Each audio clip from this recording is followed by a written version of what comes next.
Welcome to the What's Next podcast. On today's episode, Bryan and I sit down again with Bryan's sister, Allison Kienapple, and chat in depth about her personal journey.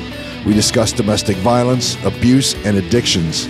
We hear about the loss of her son at such an early age and how she deals with her life now. And again, we ask the final question, what's next? So if you're ready, buckle up and let's go. Welcome back to the What's Next podcast. My name is Bryan Stevens. I'm here with my good friend and co-host, Michael Hectus. How's everybody doing? I'm doing okay. Right on. You look good. Not gonna lie to you. I do look good. Yeah, that's right. I don't know. That's bullshit. Yes, welcome to the podcast. We are in another session. Actually, we're having a return guest with us tonight. Bryan, your sister Allison is joining us again tonight. Looking forward to it. Last time we talked about her career as a PSW and what a personal support worker was and their role and everything else. And Allison was great to explain that to us and her position now is in the management. But we never got a chance to actually tackle into her own personal life and how things are there and how she got to where she is today, sitting on the couch staring at us right now. That's right. Going, oh no, what did I do? I agreed to come back. So Allison, welcome back. Good to see you again. Thank you. Nice to see you guys. Thanks. Mm-hmm. And I think we got all our technical difficulties. We had a few technical difficulties in the last one. We're starting to learn how to adapt. Thanks to Stephen Ryan. Wow. He's the man, Absolutely. The myth, the legend. Yeah, you needed to see this, Al. While we're at the end of the last show, Stephen was buzzing around here, moving this wire and moving that wire and connecting this and doing that. And he's going, can you hear me now? Can you see me now? We had one arm in the air. Check. Yeah, one arm in the air, the leg off to the other side, touching a piece of copper, and everything came together. Yes, but we sort of. Well, he knows what he's doing. There you go. There you go. He is a genius. He is a genius. Yeah, absolutely. He's a genius. He makes the show what it is, and we're super appreciative of him and everything that he does around this place. He's a pretty awesome dude. Pretty awesome guy. So I'm going to jump in and start this only because I know Ready? that Allison is your sister. And that's my brother. That's there my you brother. go. And she sounds pretty proud. Yeah. She sounds There pretty you proud. go. Yes. Absolutely. Yeah, I know the Stevens family, wonderful family, and I've gotten a chance to get pretty close to Bryan, and over many years we were close as colleagues with hockey and everything else, and the gym and everything else. But now more and more we're getting to know each other so much more. We're spending a lot of time together, and he's told me, just bits and pieces of your story. But I'd like to first off, so like I say, Bryan's sister Allison is joining us again, as we mentioned. Let's talk a bit about you yourself. What was life growing up with in this household with two other brothers? Well, I'll tell you. Like I said, like you said, Mike, I had two brothers. I had a very hardworking dad and a hardworking mom. We were fortunate enough to have our mom at home. So we had lots of home cooked meals, and she never missed a beat with all of us, that's for sure. And then, of course, I had Bryan and Darren. Bryan was basically like having another dad around. They were the drill sergeants. I couldn't get out of that house without them knowing where I was going and what I was doing. Yes, I have pulled you out of a few places. Yeah, you did. Yes, actually, you did. Yeah, I did. No, really, I did. Paint no, the like picture. he actually did. Saved her ass. No, I was the innocent one. Oh. No, I won't say that. Yeah, yes. Cool. But you know what? With these two brothers that I have, they were absolute cheerleaders. Awesome. So it's a really good, solid family culture then, right? Like because it was much like my 100%. own too. Yeah, Mom was home with us. She cooked the meals. Dad worked, and there was three of us as well, two older brothers and a younger sister, and so that's awesome. That's a really good upbringing. Cool. Yeah, it was for sure. And we had amazing grandparents, that's for sure. Yeah. Wow. So great family dynamic. Awesome. Yeah, and you know what? That's a great segue there, Mike, because I think it's important to set the stage for what we're going to talk about here. We're going to talk about some difficult things here in the next 30 minutes, 20 minutes, however long it takes. But it's great to let people know that we had a pretty solid. Do we have hiccups? Yeah, shit. Well, every family did, yeah. Yeah, who Yeah. doesn't? But I mean, A lot of love and support, though. yeah, we set the stage, a good family, good support network, all that good stuff, and everybody Yeah. progresses along in life. And then Al, you got married, Yes, I did. had a couple of wonderful kids, Hmm. and life progressed along. And you share with us as much as you can or you want to here. I know the story. Obviously, I've lived it, but I think it's really important, and I know it's going to be hard, but I think you need to get it out because there's a lot of people out there in the exact same boat. And I think that's I want to jump in there Right. too, because I'm coming from hearing Yeah. the story from you tonight, and Brian's kind of set me up for some of it so I could be prepared. But I think more than anything is as you're going through it, remember that there's somebody out there that's listening that I got to get emotional just thinking about that really needs to hear your story. They really do. Yeah.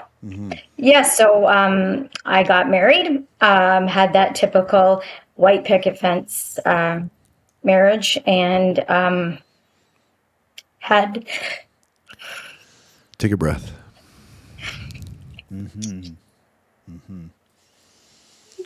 and I was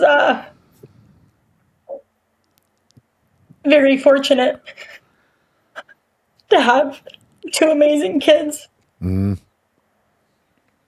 First, I had my girl, Michaela, and she's 27. And then I had my son, who would be 23. Stay at home My mom. marriage. Stay at home mom, Yeah, just like your I mom. was fortunate enough. Pretty I was cool. fortunate enough for a very long time to stay at home with my kids. So as you can imagine, I was a helicopter mom. I was one of those moms that I never missed an event. I never missed a school. I was a pizza mom. I was my kids' friends. I was their mom too. My door was always open as my kids were growing up. We always had a house full of kids. It was just the way it was. They knew if they needed somewhere to go. Half the time they'd call me. Yeah. And I would go and get all of them. And there was lots of parties at my house. It was always full of people and sleepovers and all kinds of nice things. And so I was fortunate enough to stay home with kids. It was the best gift I ever had. You were the cool mom. Yeah, I was a cool we're mom. I going did over to all the cool mom's house tonight. Yeah. And then your I husband, did I all the guess. drop off. Yeah. And When then the your party husband, I wasn't guess, at like mine. everything else, your husband was the one that was working his butt off. Yeah. I guess I don't. Yeah, absolutely. And then my kids were in high school. Just actually shortly before my son went into grade 9, my marriage started to fail, and we both. It was a tough go. It was a tough go on myself as well as him and the kids. Because, like I said, we had the white picket fence marriage. Everybody envied us. So that happened, and then there was that disconnect, and we decided to part ways. But And you know I- what, Al? I'm just going to interject there because I really want people to understand, Yeah. and I hope you can appreciate this, that, because Mike and I come from the hockey world. We know what that's Yep. all about. And unfortunately, your husband at the time fell victim to, and I Yes. am going to say fell victim to that whole thing of what so many sports parents, I won't just say hockey. No, it's all baseball, sports. football, Yep. lacrosse, soccer, the Yeah. whole bit. They fall The social victim to this social aspect that Yeah. you're supposed to sit in the parking lot and drink while your kids are getting ready to play. And then you carry that on to a point where it gets out of control. And that's what happened. Yeah. And Yes. Yeah. and it was Yeah, a mess. It was a nightmare.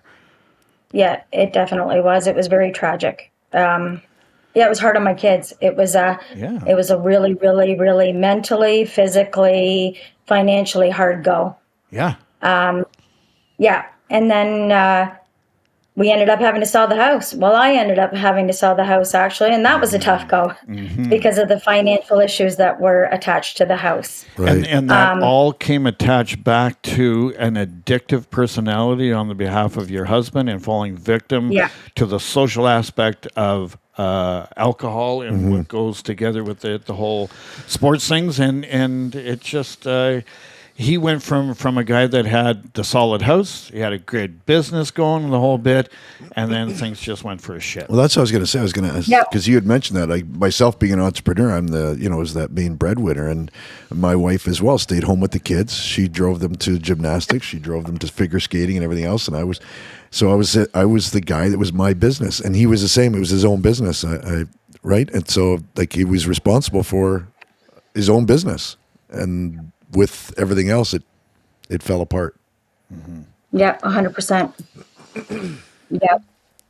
Okay, so I mean, I hope you don't mind talking about that, but it sort of sets the stage because I guarantee that there's people that are going to listen to the show and go, "Holy shit!" Like, I'm right there. I'm right there. I'm right there right now in the same place. And how do I get out of this thing without anything happening, like violently or anything else, right? Because that's what happens when they get drinking is all of a sudden you become a victim. Okay, so we got the stage set. Yeah, Carry on. Yeah, so we went through some hard times there, and we lost our home, and I ended up having to sell our family home, and there was a lot of trouble there to try to get it sold. Once we did finally sell it, then I ended up moving to a rental property. So now the loss of the home and everything, is that because of his drinking? Yes. Yeah. Okay. Yeah. No, 100%. Yeah, there's a lot of those out there, so we can see that those are some of the results. So. Yeah. Yeah, and then life, as it always does, life doesn't wait, right? It carries on. Now,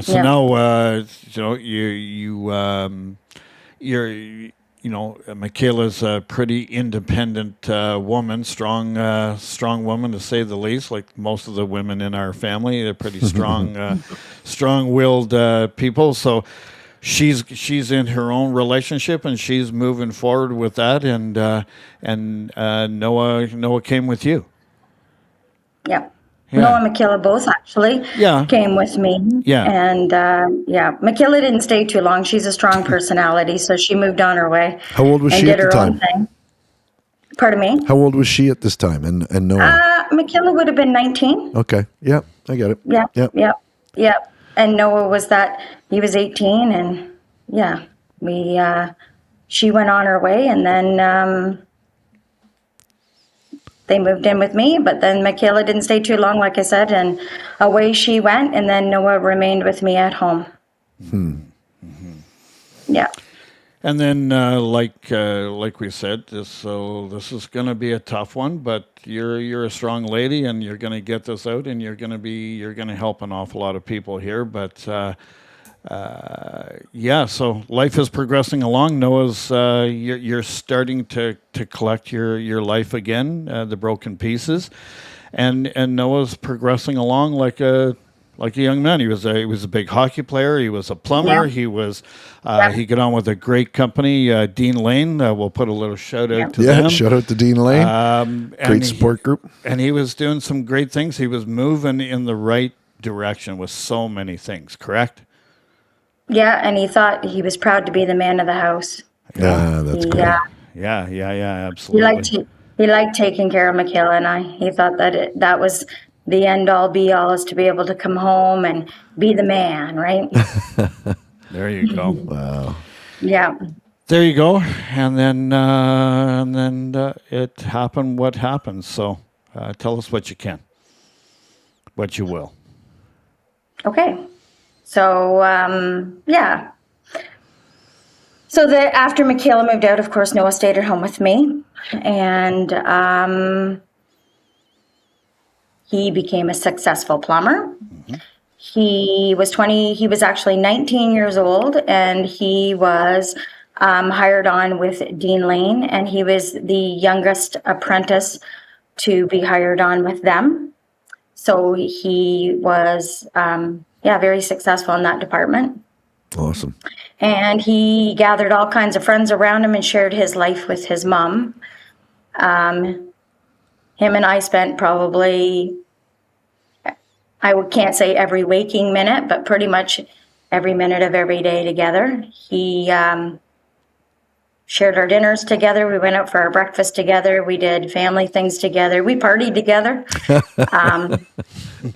We watched movies. We watched Step Brothers over and over and over and over again together. We shared a lot of dinners and spin dip and fish and chips and all that kind of stuff that you do. Noah was that kind of kid that, we could walk through the mall, and even at 21 years old, he wanted to hold his mom's hand. Oh, cool. We went out for breakfast. He put his arm around me, and we'd stand in the parking lot waiting to get into those busy restaurants to eat your breakfast. Yep. And on October 15th, 2019, we lost Noah. Noah passed away to meningococcal meningitis. It was probably, I always thought that I had hard moments in my life. But I guess you never imagine losing a kid. And that's saying that we all look back at that, we should never have to outlive our kids. It's a tough one. It's not easy. It's heartbreaking. And, somebody said to me not too long ago, and Noah was like, your heart living outside of your body. And, I've had to endure a lot to try to get over it. But I'll never get over it. Yeah, no, especially your children. Yeah, that's It's a tough one. Yeah. It is a tough one. Yeah, there's I don't know. Are there words to describe? I don't think words do it justice. I think this right here does justice, but is there words that describe or get the feeling out that we as a family or you as a mom know how you feel? I don't think so. Do you think so? No, because I can't even, to be honest with you, even to this day, I don't know how I feel. Yeah, exactly. Yeah, I was going to say because I think that I've been numb since October the 15th, 2019. As soon as you said 2019, I thought, you know what? Holy smokes, here it was. Like the following year, we fall into this pandemic where the whole world is on its own. You're by yourself, and now you don't even have your best friend beside you when we can't even go out the door. What are you doing now to, you got a strong family, thank goodness, and I think I was so pleased to hear that in the beginning, strong family roots where you've got family to reach out to and talk to, but where else are you turning? Are you getting any help anywhere? Or, like I say, I'm this guy over here that's just looking for what I would do. I mean, where do you turn? Are you you're a personal support worker? You're watching people and you're beside people all the time, and now all of a sudden you're that one that's looking for support. Where have you gone anywhere have you talked to anybody besides family? Well, if you want me to be honest, 100%. No. Please. Yeah, no. Okay. Because No. I'm sure there's 1,000 listeners right now that are going, yeah, I get it, Allison. I'm in the same damn place. I don't know where to turn. I haven't gone anywhere. Still in that position of, to accept what's happened. And you know what else? I think it's really important for you to get this out to people. You and I had this conversation, and you know what? I've talked to the therapist that I go and see. I had this statement to her, and she just looked at me and she said, "There's validation in that point." But you made the comment to me that there was no effing way you were going to therapy, because if you had to sit across the couch, the table, whatever, from a therapist, I was going to try to talk to you about how it feels to lose a son, a daughter, lose a child. You said you were going to explode. Yes. Yeah. And I would have. I did.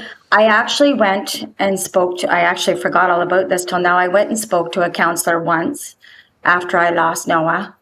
And she was trying to help. I know she was. Sure. But I got up in the middle of it, and I actually had my friend Marilyn with me. And I got up from the middle of it, and I said, "Do you have any children?" And she said, "Yes." And I said, "Well, you're not acting like you do. So I got to go." And I think the struggle for me is, and I could be wrong because I don't know how other parents feel, but I only can speak from my own experience. I look at people and I go, "But do you have what we have?" So people say, "Well, why don't you go to a support group of mothers that have lost children?" But then I'm always going to wonder, do you feel the way I feel? Did you have what I had? So are they going to help me? No.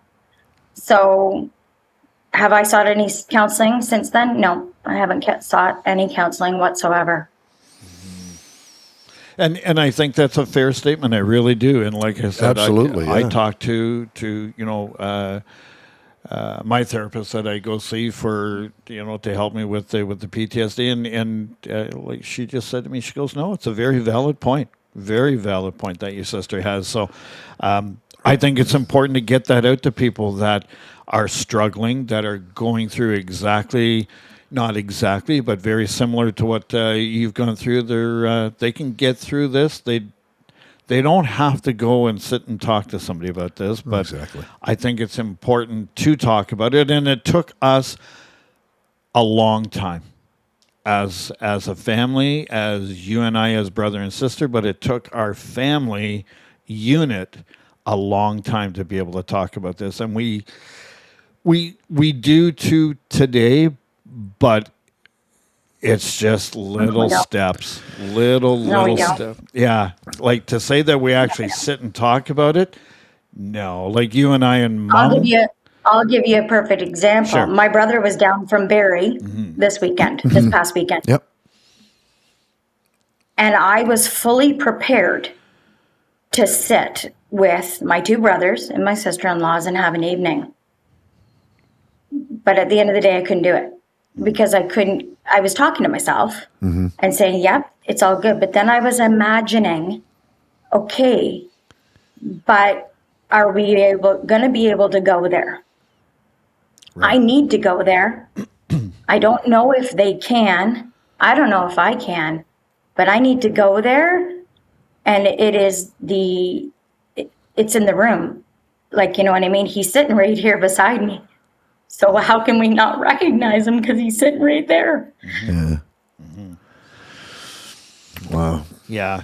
And that's where, again, I just think it's incredibly brave of yourself. I think it's an incredible thing you're doing here right now, because whether you believe it or not, it's part of the healing journey. Yeah, absolutely. Right here, right now. This is your therapy right now, I think. Yeah, it's part of it. And again, like I said, when we get together as a family unit, we have little snippets here and there. You and I live in the same town, so we get to talk. Our brother lives up in Barrie, so he's not able to be here all that much. So you and I have conversation. We've come to the point now where we can talk about Noah, and we can talk about the day, and we can talk about a lot of things.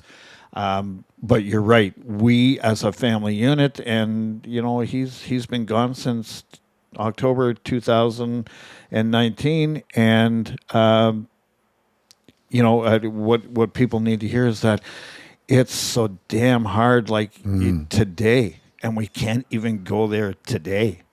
Like as a family unit.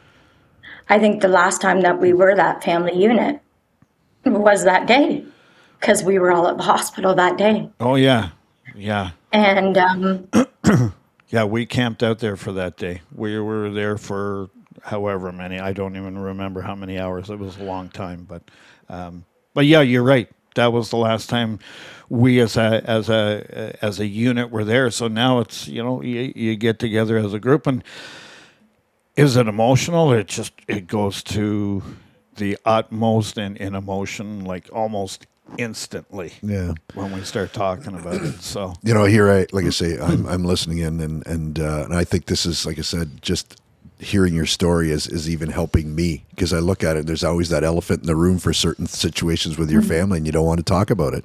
You don't want to be the first one to bring it up. But if you are, then right away everybody seems to defend themselves. Sorry, we should have done this, or we could have done that. I don't want to hear that. And yeah, exactly. And I'm the last person to judge anybody. I mean, what you're doing right now, that's what's working for you right now. And you know that, okay, yeah, I've got to move on, and I'll move on my way. And my hug, if you can feel it right now, goes out to you for that. You got to find your way to do it. And nobody can, No, and you know what? I'll be honest with you. There was a lot of mistakes that I've made, or, I became very silent. Yeah.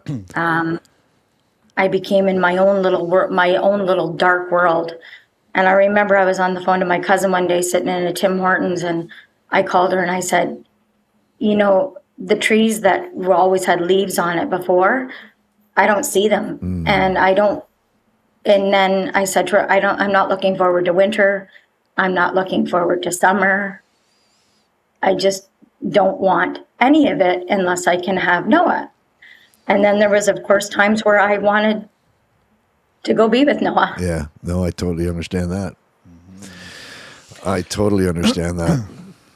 Yeah, and you and I, thank you for being so brave as to mention that, because you and I talked about that because of where I come from with my job and what I've done. And you and I had those very frank discussions. They weren't fun. You got pretty angry with me. And that's okay. It's part of it. It's the way. But, for people that are out there that are probably feeling the exact same way that you did and do today, they're probably, I think they've got some validation, and they need that validation from you to say, yeah, it's going to happen. You're going to feel that way. You're going to feel you can't go on. You can't cope anymore. You can't. But I think what's so incredible here is that you're showing people that you can go on. Is it any better? No, it's not better. It's never going to be better. But you can cope, you can manage, you can thrive, and you're doing it. But there's days when that all frackin' falls apart. Mm-hmm. Yep. Totally. Yep. Because there's reminders. There's always going to be reminders, right? We had Cavell Johnson on him, and he spoke about when his brother had left, and his brother lost his life to suicide, but he still talks to him every day and has a conversation with him every day. Now I talk to Noah every day. I was just going to say, so, I mean, I totally love to hear that. So, yeah, you had mentioned you always wanted to be with Noah. Just any spiritual beliefs? Like, I mean, you want to be with Noah again? Oh, yeah. Okay, that's cool. Oh, yeah. Like, I've seen a medium, actually, to have some communication. And she was saying to me, she said, Noah sends you dimes. So I was in the Tim Hortons drive-thru this one day, and the girl was giving me back some change for my coffee. And she went back to the cash, and then she turned to me and she said to me, I don't know why I have to give you a dime. It doesn't even make sense in the change that I'm supposed to give you. And I looked at her and I said, oh, it makes perfect sense to me. Why do you tell the medium I want toonies? What's with the dime? The toonies, damn it. Yeah. Well, that's good. And I'm so glad that you opened this door to conversation, because this is stuff that's been happening to us as a family unit since that day. Is that, I do the same. I talk to Noah every morning, and all of a sudden you'll just be walking along, and there's a frickin' dime sitting there on the sidewalk, or there's a penny sitting over there, or it just, and they show up in the most random, just bizarre places, and I now have a handful. I say, hope you're saving those dimes, girl. I have them all. I have all the I dimes. am. I have all of girl. them. I have all of them too, dimes, and it's a mound sitting on our mantle above the fireplace at our place. And people ask all the time, they go, "What the fuck are you doing? There's pennies and dimes up there," and I go, Yep. "They're there for a reason." Yeah. Don't touch my dimes. No, well, and it's the other one. Noah was a hockey player. Yep. Loved the game. Loved to play it. And when Tennille Towns came out with the song "Jersey on the Wall," was right around this time, and it would just be, well, Allison experienced it more than the rest of us, but it certainly has happened to me. I'd just be thinking about Noah, and I'd get in the car, and the song's playing, Yeah. and it's Well, and when that song came out, Noah and Michaela and I, because I was always like this, I would send them a message in the morning and say, I'd send them a song off the radio. And Noah's like, Mom, I don't like female singers. Like, I don't like the song. The song is stupid. I don't like it. right. And then all of a sudden, shortly after that, he said to me, you know what's a really good song, Mom? And I said, what? And he goes, Jersey on the Wall by Tennille Towns. And I'm like, you said you don't like her. And he goes, I do. I really, really like that song. And it was shortly after that Noah passed away, but he listened to it all the time. So, And the one thing that I remember from the celebration you had out at Binghamton that time was all the hockey jerseys. Yeah. And I thought, there you go. Yeah. Holy Yeah. smokes. Yeah. There were hockey jerseys everywhere. Yeah. I don't even know, and we're not going to keep count. It's just, but there was, I don't know, 1,000 people there. I Oh, don't it know, was, yeah. Maybe, I mean, maybe it it's, was a couple thousand. I don't know, but it was just, and we just asked people, yeah. put on a hockey jersey. Yeah. Doesn't matter what. And for once, Kitchener and Waterloo could be in the same Yeah. place with the same jersey on and get along together. So, But like you said, Allison, it's one of those things as a parent that, you always, it's always you're going to go first and your kids are going to, Yeah. say goodbye and say great things about the legacy you left in them and things like that. And I think when you see the impact that Noah had on all those other young kids, because it was packed full of amazing young people, and that's pretty cool. And I've always said a legacy isn't what you leave behind for someone; it's what you leave in someone. And I can tell that he's left a whole lot in you. And I love the fact that you talk to him every day. Do you journal to him as well, or do you write it all, or? yeah, I've actually, I haven't given them all out, but I've wrote letters to everybody in my family. I wrote them a letter, but I based it on Noah talking to them, things that he shared with me about every single person. I've actually written 23 of them now, so I'm just going to keep on writing, and once I get them ready, I'm going to hand them out. This is someone listening right now is going, I love that idea. So it's a great idea. There's one nugget that we pull from here that you've helped somebody else right now, and I could see it in your eyes that whatever you wrote meant so much. So that's pretty cool. That's really cool. Yeah, like I just wrote things like, with his friends and their parents and things like that, and being in their homes. I've just shared memories that Noah had of, like, with the, sharing stories with them, or, them making Sundays together, or whatever it may be. Mm-hmm. I've tried to capture at least a moment in time for each one of them that Noah, so that they realize that Noah shared stories about them too, right? Yeah. Mm-hmm. And you know what? Yeah. As of late, I've been trying to forgive. I've been trying to forgive people. Did you forgive yourself first? Yeah. It's tough. It's tough. They always say until you can forgive yourself, it's, you can forgive. And that's just beautiful in itself, is forgiving other people. Forgiveness is huge, but until you can forgive yourself, it's going to be tough. So I was going to say, because the name of our show is What's Next, but we already know what's next. And I'm going to get you to share this because it's something we all shared with Noah, but me in particular, because of our hockey connection. So all through his minor hockey career, Noah was always the little guy on the teams. He could skate like the wind. He could stick handle. He was amazing. And we used to yell at him, and we used to hit because he never, and we didn't know until this tragedy happened, and we've come to learn. But he wasn't a goal scorer. He didn't want to shoot the puck, and we're always yelling at him. And I still remember being at a tournament in Stratford and watching him, and he got a breakaway. Like, it just fell on his stick. Yeah. Here he is, this little guy, and he's on a breakaway, and we're like, holy fuck, what's he going to do now? Because now he's got to shoot, and we're all like, oh. Yeah, it's true. We all just stopped, went, I can't believe he shot the puck. But as he got older, he grew, like, it seemed like overnight. Became this big guy, and he was. That's what I always remember him. I always remember this big, tall dude. Yeah. This big kid. Yeah, I don't remember him when he was little. Yeah, and then he devoted half of his time to the gym. There, he wanted to get big and strong. He wanted to prove that he could be the big guy and not the little guy anymore. Yeah. And he would score goals, and he was that's when I was involved with the Junior B Kitchener Dutchman. Oh yeah. I was helping him to get into some Junior B camps, and so on and so forth. But like I led up there, what's next? What we're doing, and you're doing it. I'm just following your lead here. Is we're going to host because Noah, he loved the on ice game, but he also loved playing 3-on-3 hockey. Oh, nice. So we're going to host I'll let you tell us. say it. What's the plan, Allison? Yeah, we're going to host a 3-on-3 hockey tournament.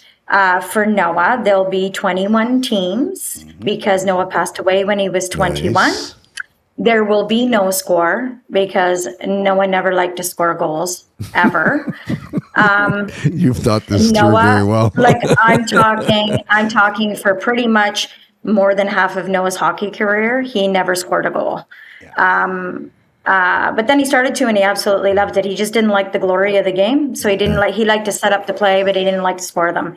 So there'll be no score, and the teams will be mixed of little kids, elderly, young, men, women, whoever. Noah loved kids. He absolutely loved kids. Okay, so cool. the teams will be mixed, and it's just going to be a fun day in the name of Noah. Yeah. Awesome. Yeah. Cool. It's going to be a lot of fun. We'll have some barbecue. Lots of people at Frontline, like our clientele, which are just a super group of people. Yeah. We've had police officers, paramedics, firefighters, nurses saying, what can we do? Can we cook? Can we cook barbecue? Can we make, whatever? So absolutely. That's what we're going to do that day. So that's going to be August 21st over at Frontline Forward. Beautiful. We're just going to hang out, and maybe we can talk to a guy by the name of Stephen Ryan. Maybe he could maybe play a song or two. You just can't play the one song that he can't do. But it'd be awesome. Be a great day. But Al, listen, incredibly brave of you to do this. Great show. Yeah, awesome. And like I said, I could see just as we moved along too, and as you got a chance to open up a little bit more, that you could see the little twinkle in your eye. So that's cool. That's cool. So she goes, that's not a twinkle, damn it. That's a tear. Leave me alone. Yeah. And one thing that I would like to say to all those parents out there and those moms, spend time with your kids, because you know what? The stuff, I always thought, when my marriage was failing, that the bricks and mortar, and this one person just kept saying to me, but it's just bricks and mortar. And at the end of the day, after I lost Noah, everything was just bricks and mortar. It was replaceable things. Yeah. But that time, all you're left with is memories. Mm-hmm. So spend time. Exactly. Beautiful. Well, thank you for sharing. Yeah. Really, thank you so much. Yeah. Thank you. Yeah, it's been awesome. I hope you had some fun.